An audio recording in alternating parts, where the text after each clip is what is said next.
In the brutal, high-stakes chess match of the 12th century, the Kingdom of Jerusalem was a lonely island. It was a fragile Christian outpost, born from the fire of the First Crusade, surrounded by the rising tide of a unified Islamic world. Its survival hinged on two things: strong leaders and a little bit of luck. Into this precarious world, in the year 1161, a prince was born. His name was Baldwin, and he was destined to be king. But he was also marked by a cruel fate that would have broken almost anyone else. This isn't just the story of a king. It's the story of a boy who at 16, ravaged by a crippling disease and hidden behind a mask, led a tiny Christian army against the legendary Saladin. Outnumbered and facing certain defeat, he did the impossible. He won. This is the story of Baldwin IV, the boy who couldn't feel pain, and how he became one of the most remarkable kings of the medieval age. Section 1. The Shadow of a Sickness. Baldwin's story doesn't begin with a crown, but with a quiet, terrifying discovery. When he was just 9 years old, his tutor was a man named William of Tyre, a scholar tasked with shaping the young prince.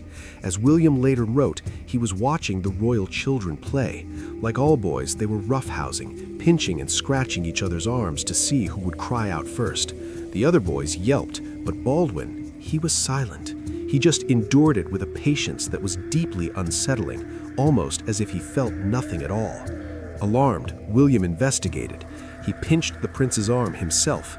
Nothing.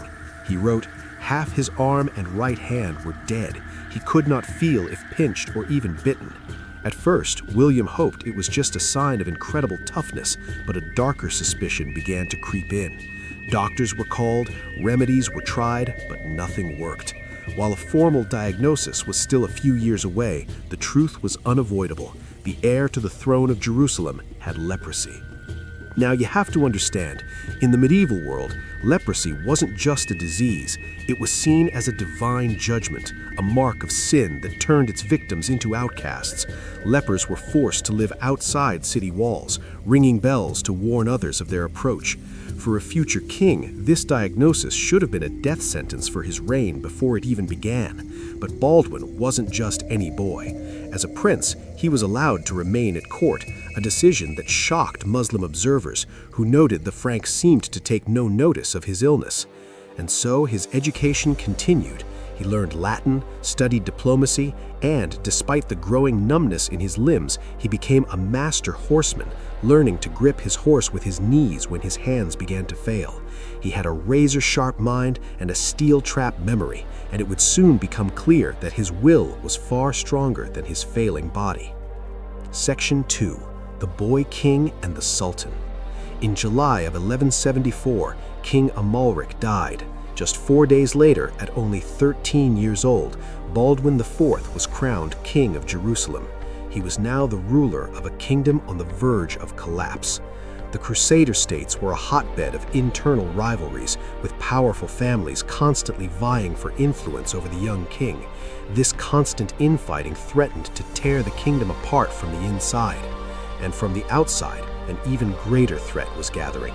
A Kurdish general named Saladin Yusuf n Ayyub, known to the West as Saladin, was doing what no Muslim leader had done in a century. He was uniting the Islamic world. From his power base in Egypt, he expanded into Syria, systematically conquering smaller states and encircling the Kingdom of Jerusalem. Saladin was brilliant, patient, and driven by one single overarching ambition: to drive the Christians out of the Holy Land. Because of Baldwin's age, a regent was appointed to rule for him.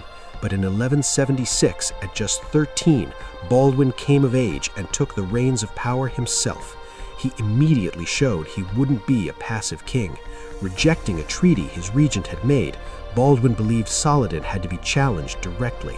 He even planned a full-scale invasion of Egypt, Saladin's home turf. The plan eventually fell apart, but the message was sent. The boy king wasn't afraid. And he'd need that courage because the greatest test of his life was just around the corner. Section 3. The Miracle at Montgizard. The year is 1177. Saladin decides the time is right to strike a fatal blow. He he gathers a colossal army, some sources say as many as 26,000 men, and marches from Egypt aiming for Jerusalem itself. He knows most of the Crusader army is far to the north dealing with another conflict. He believes Jerusalem is defended by a sick teenager and a skeleton force. He gets overconfident, letting his massive army spread out across the countryside to loot and forage as they advance. Inside Jerusalem, there's panic. The city is practically defenseless.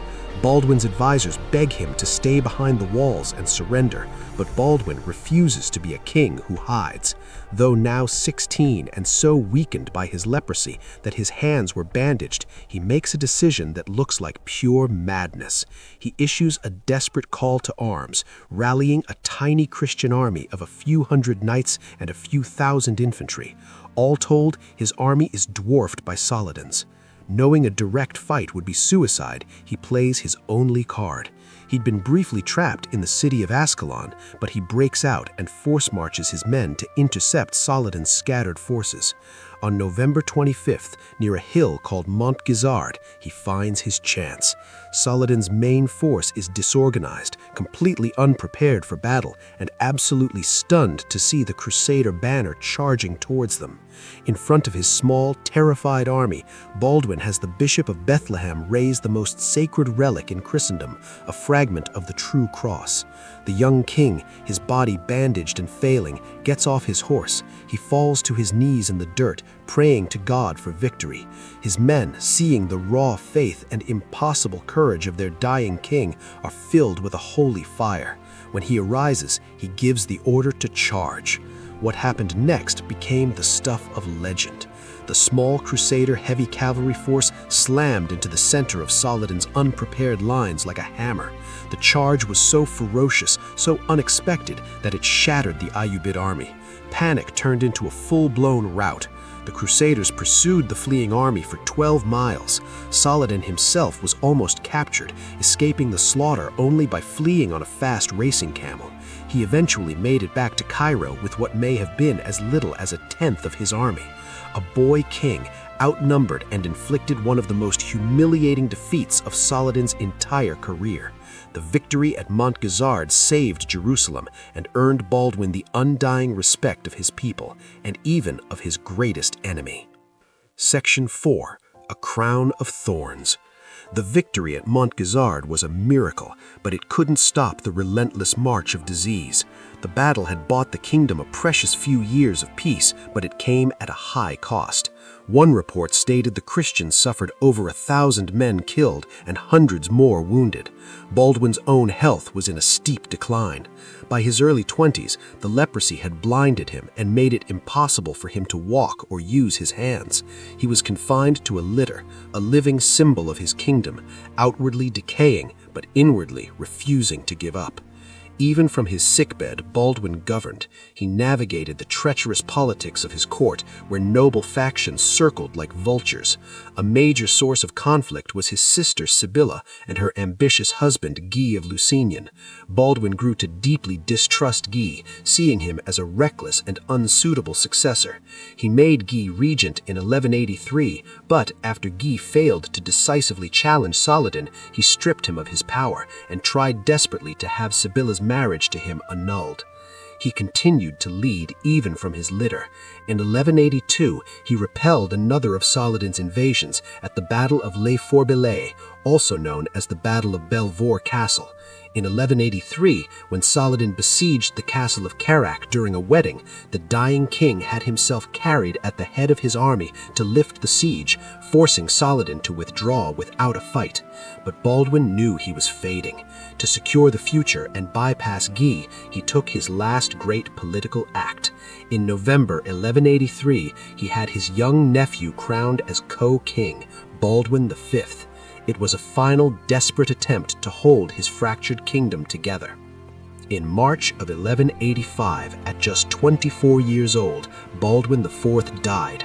His body was ravaged, but his mind had remained sharp and his will unbroken to the very end. He was buried in the Church of the Holy Sepulchre, the sacred heart of the kingdom he had fought so hard to defend. Baldwin's death created the exact power vacuum he had feared. His child's successor, Baldwin V, died just a year later.